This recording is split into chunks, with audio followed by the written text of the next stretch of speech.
Hello, can you hear me? Great, great. Well, thanks a lot, everyone, for coming out. I want to thank Creative Mornings. I really want to thank Nathan for having me. So genius, it's interesting. I think genius in many ways is manufactured. It's funny, when I was asked to talk about genius, I kind of shuddered. And the reason I shuddered is because from kindergarten through 8th grade, I was told I was stupid. That was painful. That was painful. Really told that by a lot of my teachers, right? And fortunately, I had the best support system that money could buy. I grew up in a very privileged family. My father was a doctor. My mother was a vice president of a bank, and so they did everything possible to make sure that I didn't internalize that. And so there are really 4 things that they gave me. 1, self-esteem. They let me know that no matter what anybody said, I was good. I could be great. 2, they helped me become a lifelong learner, man. They told me read any and everything that you can. 3, they told me that I can go through walls. They taught me that if I wanted something and there was a wall between it, just break through the damn wall. If we're gonna play chicken, I'm gonna win. 4, they said be creative, think outside the box. And that was really important because later in my life, I found out that I had a learning disability. And so the reason that I didn't show up as smart by traditional means was because I had a learning disability, right? And so the reason I tell you this story is because that's what gives me passion. See, since I was a kid, I've always met people that were brighter and that were smarter than me. But unfortunately, I'd meet too many that didn't have the privilege that I had, didn't have the support network that I had. And I'd always wonder, wow, what if that kid who's 10 times smarter than me had been able to live up to his or her potential? How much better would this world be? So when we talk about genius, as far as I'm concerned, it's something that's manufactured, and it's a term that gives me the heebie-jeebies because too often we ascribe it to people as if it's something innate, right? And so what I really want to talk about today is this economic revolution that we're in the midst of. And the reason I want to talk about it is because we need to all be geniuses to figure this thing out. We need to make sure that we're producing geniuses to help us figure this out. And so the revolution I'm talking about is an economic revolution. By 2030, you have some conservative estimates, and this is the World Economic Forum, this isn't me, that says that we will lose 40% of our jobs. 40%. 40%. Actually, it's as high as 50%, all right? And one of the challenges we face is that most Americans don't know or understand that. Most people, and Pew actually did a really good research paper on this, said most people, understand that automation and artificial intelligence is playing a role in doing away with jobs. So when they did a survey, 80% of the people they surveyed felt that their job, or at least a large semblance of it, would be intact in 50 years, right?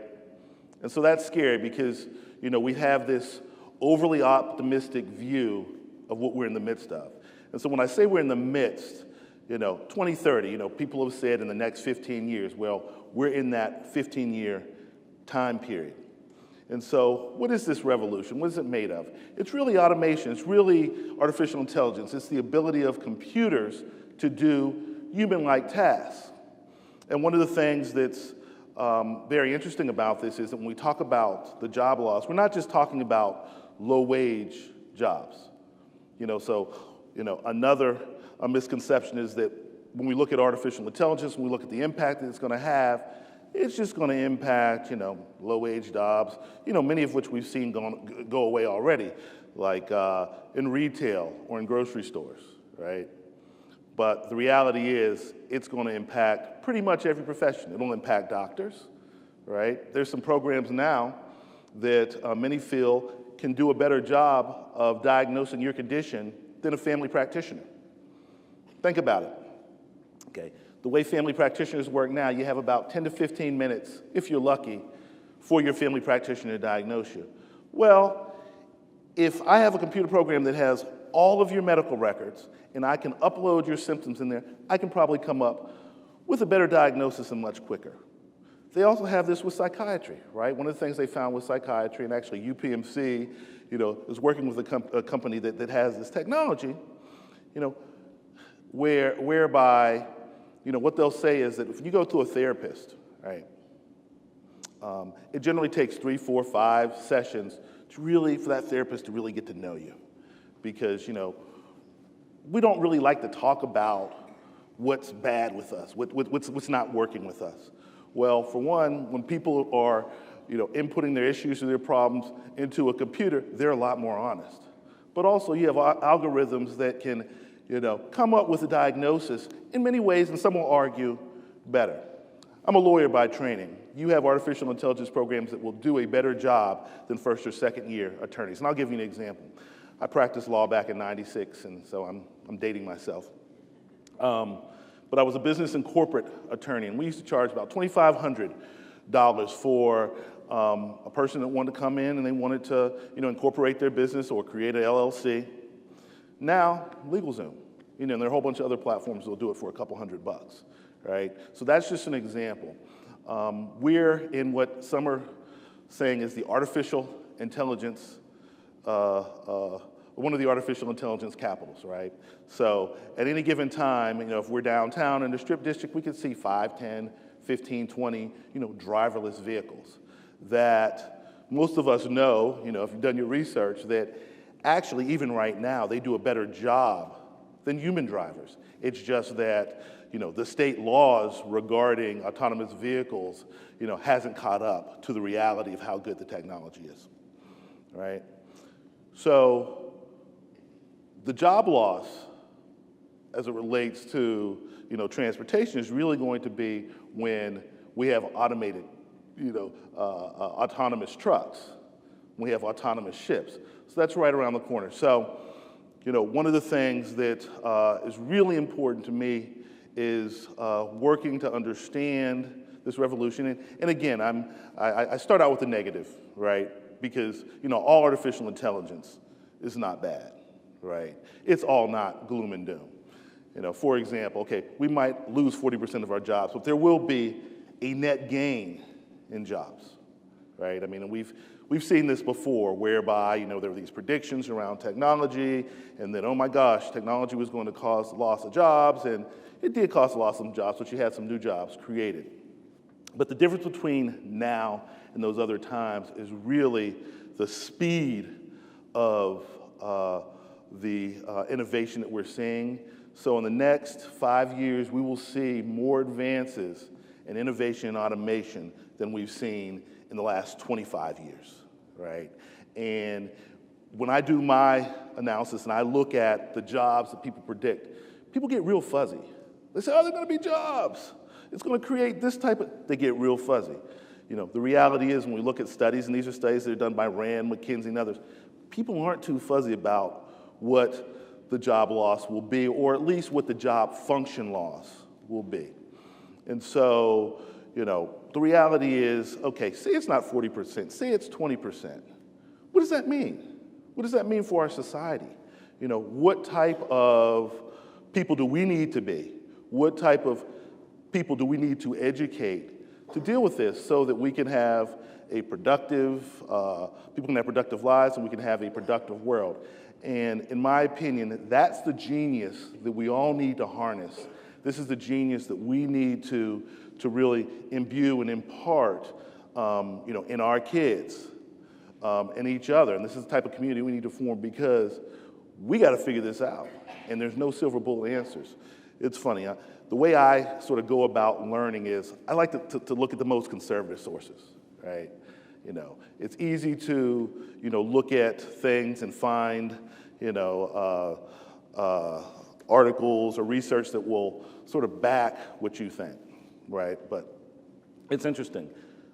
Bill Gates, Elon Musk, these are folks, Mark Zuckerberg, pretty conservative. They're hardcore, of course, in the tech game, but nobody would say that, You know, these are folks, you know, maybe Elon Musk a little bit, but, you know, for the most part, you know, they're system folks, right? They've benefited from the system. But when you hear them talk about AI and the impact, you see a fear in their eyes because they see what's on the horizon.